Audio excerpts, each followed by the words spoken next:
नमस्कार, आपण बघत आहात महान्यूज 7 करिता मी नंदिन बर्वे. वडूयाच्या खास बातमींकडे. विदर्भ महसूल सेवक संघटना आणि शिव शाहू फुले आंबेडकर सेना या दोन्ही संघटनांनी महसूल सेवकांच्या मागण्यांबाबत शासनावर निशाणा साधला आहे. विदर्भ महसूल सेवक संघटनेने शासनाकडे निवेदन देत महसूल विभागातील कर्मचाऱ्यांच्या मागण्या प्रलंबित असल्याचा मुद्दा मांडला. संघटनेने स्पष्ट केले आहे की 10 ऑक्टोबर 2024 रोजी झालेल्या चर्चेनंतर शासनाकडून आश्वासन मिळूनही अजून कोणताही ठोस निर्णय झालेला नाही. त्यामुळे सर्व महसूल सेवकांमध्ये तीव्र नाराजगी व्यक्त होत असून शासनाने तातडीने मागण्यांवर निर्णय न घेतल्यास मोठं आंदोलन करण्याचा इशारा संघटनेने दिला आहे. दरम्यान महसूल सेवकांच्या समर्थनार्थ शिव शाहू फुले आंबेडकर सेना देखील मैदानात उतरली आहे. सेनेच्या नागपूर विभागाचा प्रमुख सुयोग रोहित बागुल यांनी दिलेल्या निवेदनात म्हटले आहे की महसूल विभागात सेवकांनी अनेक वर्षांपासून शासनाच्या आदेशानुसार प्रामाणिकपणे काम केले, पण त्यांना योग्य तो सन्मान व मानधन मिळालेला नाही. त्यामुळे शासनाने लवकरात लवकर जीआर काढून त्यांच्या मागण्या मान्य कराव्यात. त्यांनी पुढे स्पष्ट इशारा दिला आहे की जर शासनाने यावर निर्णय घेतला नाही तर शिव शाहू फुले आंबेडकर सेना महसूल सेवक संघटनेसोबत रस्त्यावर उतरून आंदोलन करेल. महसूल विभागातील सेवकांचे प्रश्न आता सामाजिक संघटनांपर्यंत पोहोचले आहेत. एकीकडे कर्मचाऱ्यांचा रोष वाढत आहे तर दुसरीकडे शासनाकडून अजूनही कोणतीही अधिकृत प्रतिक्रिया आलेली नाही. काय करायचं ते शासन ठरवावं, परंतु जोपर्यंत आम्हाला आमच्या अधिकाराची आणि हक्काची मागणी मंजूर करीत नाही तोपर्यंत हा संविधान आम्ही सोडणार नाही. आणि रवींद्र मोदी एक नंबर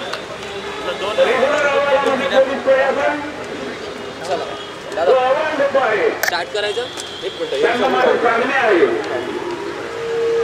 आवाज व्यवस्थित तुला काय आमचा इतिहास आहे की आम्ही एकदा पुढे ठेवलेली मागणी जोपर्यंत मान्य होत नाही तोपर्यंत आमचा रणांगण नाही.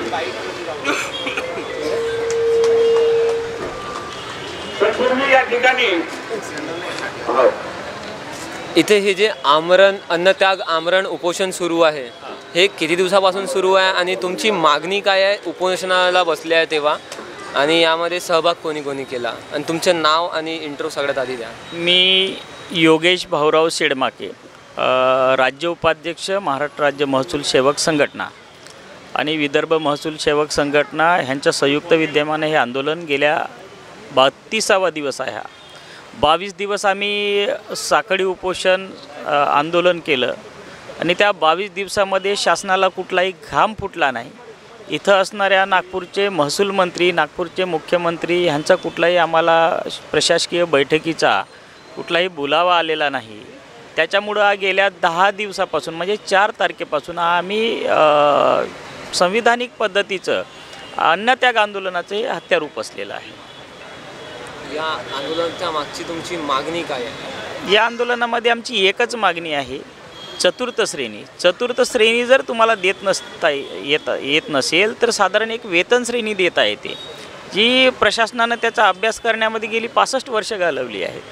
माझी शासनाला विनंती आहे की एक 5 मिनिटाचं काम आहे ते, आणि याच्यावर जर 65 वर्ष जर तुम्ही घालवत असाल तर कदाचित तुम्हाला कुणालाही कुठल्याही घटकाला न्याय द्यायचा नाही असा त्याचा स्पष्ट अर्थ होतो. खरं सांगायचं जर झालं तर महसूल सेवक म्हणजे तेव्हाचा कोतवाल हा महसुली प्रशासनातला शासकीय सेवेतला अखेरचा घटक, ज्याला आपण असंही म्हणता येईल की तो एक महसुली प्रशासनातला कणा आहे. परंतु आज आमची पोटातली आतडी आमच्या पाठीच्या कण्याला चिपकली तरीही शासनाला जर जाग येत नसेल तर ह्याच्यापेक्षा दुर्दैव आमच्यासाठी दुसरं कुठलं असू शकत नाही. मग या आंदोलनाला जेव्हा 30 दिवस झाले, आजचा 30वा दिवस आहे, तर कोणी कोणी इथे येऊन भेट दिली? मंत्री महोदय वगैरे कोण कोण? प्रशासकीय लेवलवरची फक्त जिल्हाधिकारी महोदयांचे OS आले. त्याच्यानंतर विरोधी पक्षामधील विरोधी पक्षनेते माननीय विजयभाऊ वडेट्टीवार, माननीय विकासभाऊ ठाकरे, त्याच्यानंतर आपले अनिल भाऊ देशमुख माजी गृहमंत्री, ही सगळी मंडळी आली. त्यांनी आम्हाला भेटी दिली आहे. त्याच्यानंतर आता आमचे एक बागुल साहेब आहेत. परत अशा विविध संघटनांचं सुद्धा आम्हाला सहकार्य आहे आणि ते आम्हाला शासनापर्यंत आमचा आवाज पोहोचवण्यासाठी सर्वतोपरी प्रयत्न करत आहे. परंतु असं वाटायला लागलं कुठंतरी की ही शासन झोपेचं सोंग घेत आहे. झोपलेलं नाही, परंतु झोपेचं सोंग घेतलं असल्यामुळं न्याय मिळण्याच्या ज्या दृष्टिकोनातून आम्ही बघतोय त्याची आशा हळूहळू धुसर होत चाललेली आहे. काय म्हणजे तुम्हाला वाटते की किती काळ लागेल या लढाईला अजून लढण्यासाठी? बघा, खरं सांगायचं झालं तर मी आत्ता स्पष्ट केलं की माझ्या पोटातली आतडी माझ्या पाठीच्या कण्याला चिपकलेली आहे, परंतु माझ्या हृदयामधला असणारा अंतिम श्वास हा मी माझ्या या महसूल सेवकांना समर्पित केलेला आहे. त्याच्यामुळं जोपर्यंत मला इथं न्याय मिळत नाही, जोपर्यंत माझ्या या सामान्य महसूल सेवकांची दिवाळी गोड होत नाही, तोपर्यंत आम्ही इथून हे आंदोलन हलवणार नाही, मागं घेणार नाही किंवा स्थगितसुद्धा करणार नाही. आणि याला मग किती दिवस लागतील ह्यात आम्हालाही त्याचं काही असं टाईम पिरियड माहीत नाही. कदाचित ते टाईम पिरियड हा साधारणतः महसूल मंत्री यांनाच तुम्ही तुमच्या माध्यमातून विचारायला पाहिजे अशी मी न्यूज 7च्या माध्यमातून तुम्हाला विनंती करेन.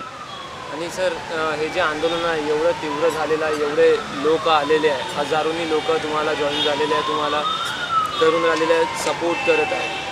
तर हे आंदोलन तुमची पुढची वाटचाल काय राहील जर तुम्हाला न्याय नाही मिळाला? निश्चितच बघा कसं असते, ही लढाई जी आहे ती आम्हाला याच संविधान चौकामध्ये संविधानिकरित्याच लढायची आहे. आम्हालाही कुठल्याही प्रकारचं कोणाला दोष द्यायचा नाही, कोणाला जास्त फेवर करायचं नाही. परंतु खरं सांगायचं झालं तर जितके दिवस चालेल तितके दिवस, अखेरच्या घटकाला न्याय मिळतपर्यंत, अखेरच्या घटकामध्ये असणाऱ्या अंतिम श्वासापर्यंत आम्ही ही लढाई लढणार आहे. मग त्याला किती दिवस लागतील ह्याची काळजी आम्हाला करायची गरज नाही, कारण शेवटी तो आमचा हक्क आहे, अधिकार आहे आणि तो आम्ही मिळवला पाहिजे. समोर हे आंदोलन काही उग्र किंवा तीव्र आणखी समोर वाढवण्याचं काही? सध्या तरी आम्हाला शासकीय सेवेत असल्यामुळे शासनाचे काही लिमिटेशन्स आहेत, शासनाचे काही पायबंद घालून दिलेले आहे. परंतु जेव्हा आम्हाला वाटेल की शासन एकदमच निष्ठुर झालेलं आहे आणि आता त्यांना जागा करायचं आहे, तर मग आम्ही ते पण पाऊल नक्की उचलू. कारण शेवटी आम्ही शांत जरी असलो तरी संत नाही, याची काळजी शासनानं करायला पाहिजे. यामध्ये शाहू फुले संघटना यांना समर्थन दिलेलं आहे अन्नत्याग आमरण उपोषण चतुर्थ श्रेणीसाठी विदर्भ महसूल सेवक संघटनेला. तर त्यावर तुमचे 2 शब्द. ही संघटना आहे, ही महाराष्ट्रभर काम करते. विदर्भ महसूल जो वर्ग आहे संघटनेचा, ह्याच्यामध्ये हे सर्व 18 पगड जाती याच्यामध्ये आलेल्या आहेत.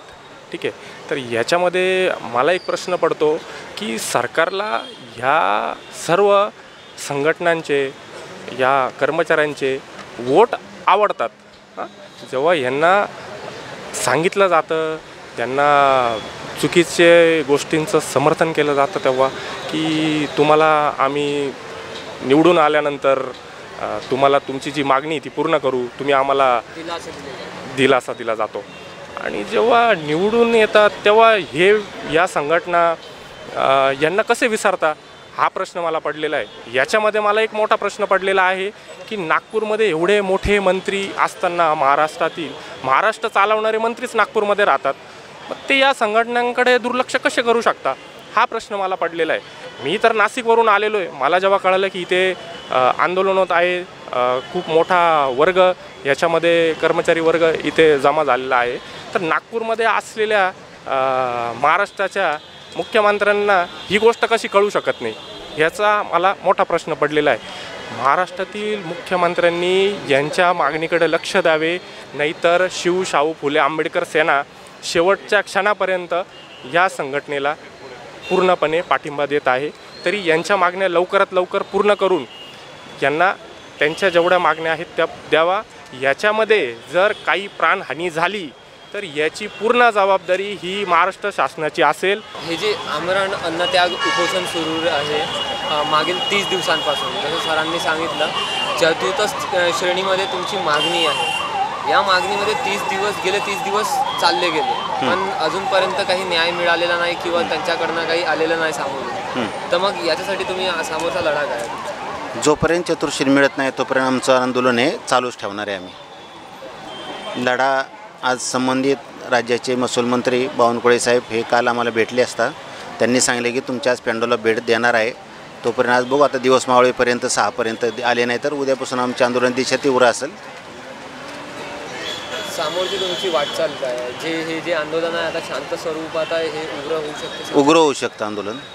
आणि जर याच्यामध्ये जसं अन्न त्याग आमरण उपोषण सुरू आहे, हे चालूच ठेवणार आहे मी. आज 32वा दिवस आहे. जर याच्यामध्ये जर कोणती जीवहानी वगैरे झाली तर त्याच्यात शासन जबाबदार राहील त्याला. शासन जबाबदार आहे. हो. विदर्भ महसूल सेवक संघटना हां. यांची भूमिका महाराष्ट्रात किंवा महाराष्ट्राच्या बाहेर काय? महाराष्ट्रातूनच सर्व लोक आलेले आहेत. मग विदर्भ आणि महाराष्ट्र राज्य महसूल सेवक संघटना एकत्रित आंदोलन चालू आहे. टोटल 36 जिल्हे 358 तालुक्यातले सर्व लोक इथं आंदोलनस्थळी पोहोचलेले आहेत आज.